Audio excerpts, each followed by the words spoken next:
Hey, how y'all doing? This is MongoSlade, and today we're going to talk about NXT pay because somebody decided to talk about this, so I figured it might be really interesting to get into. First, hit the like button for me. Also, hit subscribe. So, Cezar Bononi, who is a guy I did not know existed in NXT, he was just pretty much a nobody, decided to do an interview where he talked about how much he was paid in NXT. So he said for 6 months or something to that effect, he made $600 a week, and then he got a raise to $750.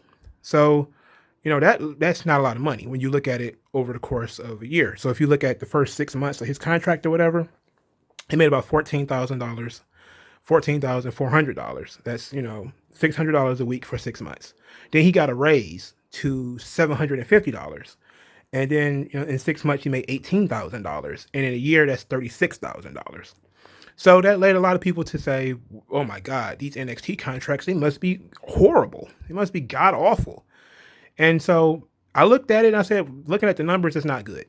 Okay, but we have to take in totality. So that's where we're going about to run the gamut. Okay, I'm going to compare this also to being on the practice squad of the NFL. So here's the first thing that a lot of people have talked about that I don't necessarily agree with. Is some people that say, these people are underpaid. I'm from the school of there's no such thing as underpaid. You are paid what you agree to. You are only quote unquote underpaid if you are not paid what you were agreed upon. So I don't believe that $36,000, while it's not a lot of money, when you compare the amount of hours, somebody who says, well, I made more money than that, and I was stacking boxes for Amazon. It's like, yeah, but you work 8 hours a day, right? He doesn't work 8 hours a day. He works at most once a week. I doubt he spent 8 hours lifting weights in the gym. It's just not the same thing. So 36, I mean, again, it's not a lot of money. But when you consider that he doesn't work nearly as hard as you do, you shouldn't feel too bad for him. Okay, he signed, to give a little backstory, for Cezar Bononi, had no experience in wrestling. He signed to WWE in 2015. He was actually playing soccer before he came to WWE. So this is a guy with no wrestling experience. That's the second point that I need to talk about, is that people are not paid, base level for, I'm pretty sure they factor in experience, skill level, all these sorts of different things. So he was making $36,000 a year with his skill level of being absolutely having no experience in pro wrestling. So he's basically being paid to learn. That's not too bad. When you look at it, it's not, like I said, while it's not good, it's not too bad. So when you have to ask yourself also, when some people will say something to the effect of, well, it's not exactly fair. It's not WWE can pay more. It's like, yeah, maybe they can. You look at the cost of living in Florida. You look at all the, the median household income. I think it's $58,000. But the cost of living in Orlando was actually lower than in most places. This guy's an immigrant. He came from Brazil. So he had no real experience living in the United States. That probably didn't help him at all. He also probably had to pay for a green card, had a lot of, getting around money, stuff like that. But we only know that he made $36,000 as far as base pay is concerned. We don't know if he got bonuses for being on TV. We don't know if he got royalty checks for various things, various other things that he may have done. We don't know. So we don't know how this balanced out. But we do know that he made at least $36,000 in a year. He was in WWE for 4 or 5 years. Again, he signed in 2015. He got cut in 2020. He was part of the pandemic cuts. So you had this guy. He's out there with no experience. He's making 36 grand. It's not a lot of money in Florida. But Florida has no income tax, so that helped them definitely. So a lot of people are, again, the whole, well, I make more money than that. So I said, what would be a good thing to look at to compare it to? And I said, well, being on the practice squad in the NFL, right? So I found this article on SB Nation that was talking about people who are on the practice squad in the NFL. This was written in 2018. But it says that, these guys make substantially more money per week. They make $7,600 a week. So that's 88 grand after taxes. But they only work 17 weeks a year. And it's highly, highly unusual, according to the article, for a player on the NFL practice squad to play the whole season.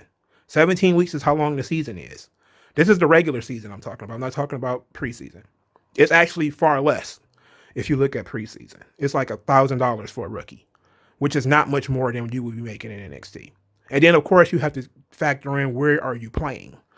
But ultimately, the article talked about how a lot of these guys were sleeping in their cars, that a lot of these guys were working second jobs, that they were really struggling on the practice squad of an NFL team.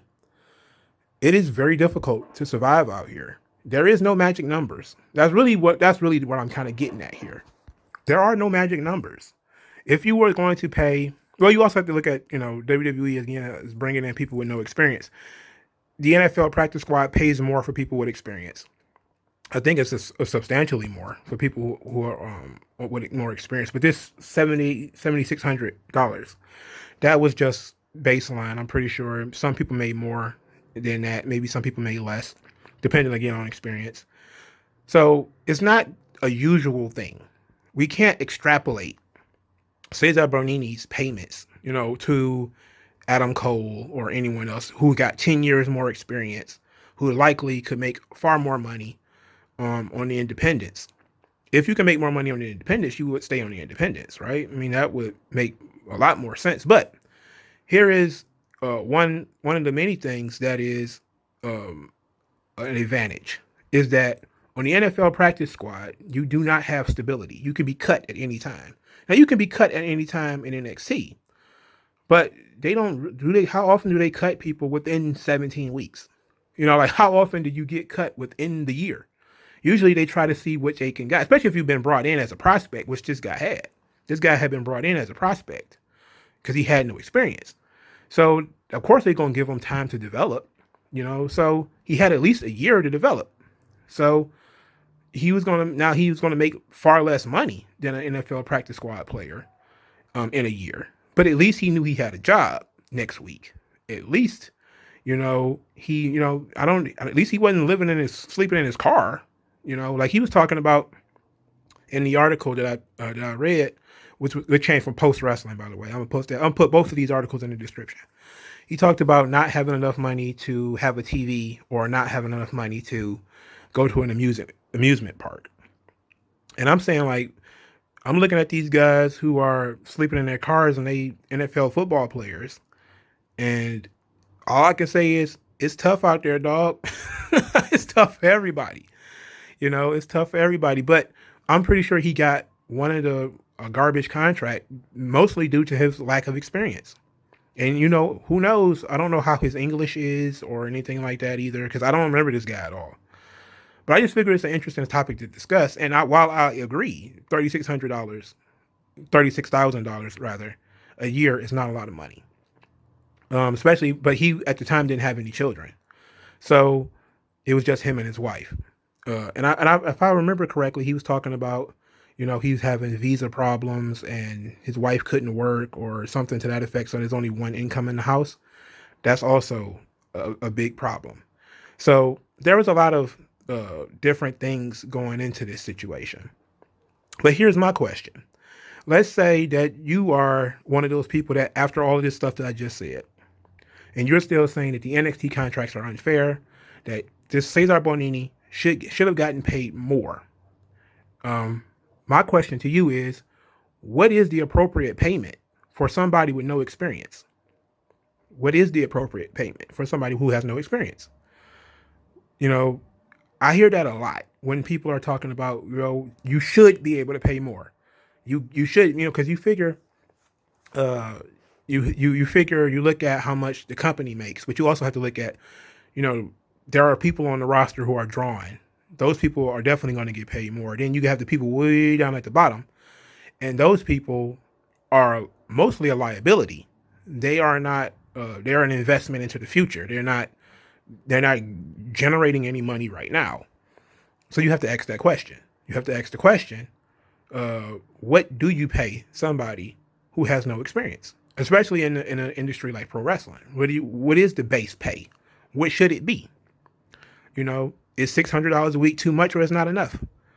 Is $750 too much or not enough? Now, again, we can't extrapolate from anybody else. We have to talk about this particular incident. because these contracts are going to be individualized. You know, he had a unique situation being an immigrant coming from Brazil to the United States was a completely different situation. You know, and then we also don't know what expenses or different things that WWE covered that he's not talking about. Like, we only know the information that he gave. And we already know that wrestlers get downside guarantees, but they get, a bunch of other bonuses and stuff like that. How much of that was available to him? We don't know. But I don't like that 3,600, that 36 grand. I'm not a fan of that. But when you look at it, players and wrestlers on the lower end of the scale, yeah, I can understand why, this stuff sucks. Because I remember the Lucha Underground contracts, which were, pretty dog shit, if we're being honest. Which Sonny Kiss says they were making $4,000 in a year, and then they couldn't work anywhere else. Like, that's not good. Like, when you look at that, and you say Cezar Bononi is, complaining, it's like, well, Lucha Underground was owned by a TV network. So I don't know. I don't know. But if you're looking but you got TV experience. Like, when you left Lucha Underground, you had TV experience. I don't know how much TV experience, that kind of folds into it, but you had television experience. There's something to be said about not making a lot of money up front to get experience, to build your work ethic, to build your resume, and then going on doing something else. But I can understand how people, like, on the face of it, will say, "Oh, that's not fair." I understand that. I just don't agree with it. I don't believe in fairness. I believe that people get what they negotiated for. Like, if you have to make X amount of dollars, if you felt like it wasn't going to be enough money, that was something you should have come up with in the negotiation process. You say, "Hey, this is not going to be enough money," or you renegotiate your contract or something to that effect. I think that, but it's also a job that, you could have walked away. You were just being a trainee at NXT and occasionally on TV, which I'm pretty sure was the reason for his pay bump, is that he was started to being used on TV. But I don't see, again, what the appropriate figures are. Let me know in the comment section what you think the appropriate figures should be. Like this video, share the video, subscribe to the channel. Thank you guys for listening, and I will talk to you guys later.